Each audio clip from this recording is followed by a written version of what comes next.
चिड़िया। सोनी चिड़िया बहुत नटखट थी। वह अपनी माँ पायल चिड़िया के साथ रहती थी। सोनी, मैं दाना लेने जा रही हूँ, तो घर के पास ही रहना, इधर उधर मत जाना। अच्छा माँ, मैं यहीं पास में खेल रही हूँ। अगले दिन पायल चिड़िया घर पर ही बैठी थी। तभी उसका पड़ोसी कुट कुट कबूतर आया। पायल बहन, तुम्हारी सोनी ने तो नाक में दम कर रखा है। क्या हुआ कुट कुट भाई? मैंने कई महीनों से दाना इकट्ठा करके एक बोरी में रखा था ताकि बरसात में दाने के लिए न भटकना पड़े। कल इसने मेरे जाने के बाद उस बोरी में चोंच से सुराख कर दिया, जिससे सारा दाना नीचे गिरता रहा और जंगल के सारे पक्षी मेरा दाना खा गए। मेरी सोनी ऐसा नहीं कर सकती, आप रुको, मैं उसे बुलाती हूँ। सोनी, ओ सोनी, इधर आ। हाँ बोलो माँ, क्या काम है? ये कुट कुट भाई क्या कह रहे हैं, तूने इनका दाना जंगल में बांट दिया? माँ, मैंने कुछ नहीं किया, ये झूठ बोल रहे हैं। कुट, एक तो चोरी, ऊपर से सीना जोड़ी। मेरे पास 10 चिड़िया हैं गवाही देने को। मैं तो इस मामले को जंगल की पंचायत में ले जाऊंगा, तब तुम दोनों को पता लगा। अरे कुट कुट भाई, इतनी सी बात है, क्यों बढ़ा रहे? तो ये लो, आप मेरा दाना ले जाओ। ये कहकर पायल कुट कुट कबूतर को एक बोरी दाना दे देती है। उसके जाने के बाद पायल सोनी को बहुत डांटती है। तेरी शरारतें बढ़ती जा रही हैं। पहले भी तूने मिट्ठू तोते की सारी मिर्ची पानी में गिरा दी थी। तेरा कुछ इंतजाम करना ही पड़ेगा। मुझे माफ कर दो माँ, मैं अब ऐसा नहीं करूँगी।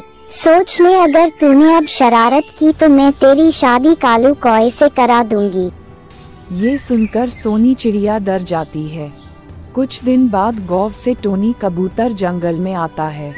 वह बहुत सीधा साधा था। सोनी चिड़िया को उसके बारे में पता लग जाता है। वह उसे परेशान करने की एक तरकीब सोचती है। जब टोनी कबूतर अपने घर में बैठा तो सोनी चिड़िया उसके घर पहुंच जाती है। तुम कौन हो? जंगल में नए आए हो, मुझे नहीं जानते। मैं जंगल के राजा की खास सेनापति हूँ। इस जंगल में जो भी आता है उसे यहाँ रहने का किराया देना होता है। कल से जितना भी दाना लाओ उसका आधा राजमहल में जमा करा देना। लेकिन मैंने तो इसके बारे में नहीं सुना। जो जंगल का कानून नहीं मानते उन्हें जंगल की जेल में डाल देते हैं। अब बताओ, कर चुकाना है या जेल जाना है? ठीक है, मैं कल जाकर आधा दाना राजमहल में जमा करा दूंगा। नहीं, कल से हम खुद आकर ले जाएंगे। अगले दिन से सोनी चिड़िया हर दिन टोनी कबूतर से दाना लेकर अपने घर लाकर रख लेती थी। इसी तरह कुछ दिन बीत गए। एक दिन टोनी कबूतर अपना घर छोड़कर जाने की तैयारी कर रहा था। तभी कुट कुट कबूतर उसके पास आकर जाने की वजह पूछता है।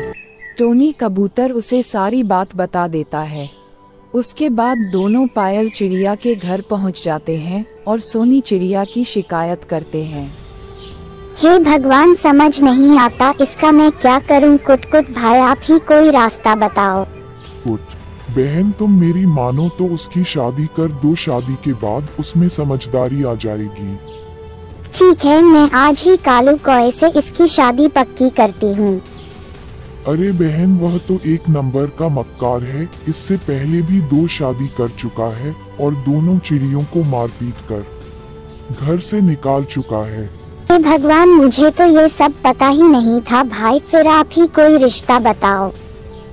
रिश्ता तो तुम्हारे सामने खड़ा। ये टोनी कबूतर बहुत सीधा है, इसी से अपनी सोनी की शादी करा दो, बहुत सुखी रहेगी।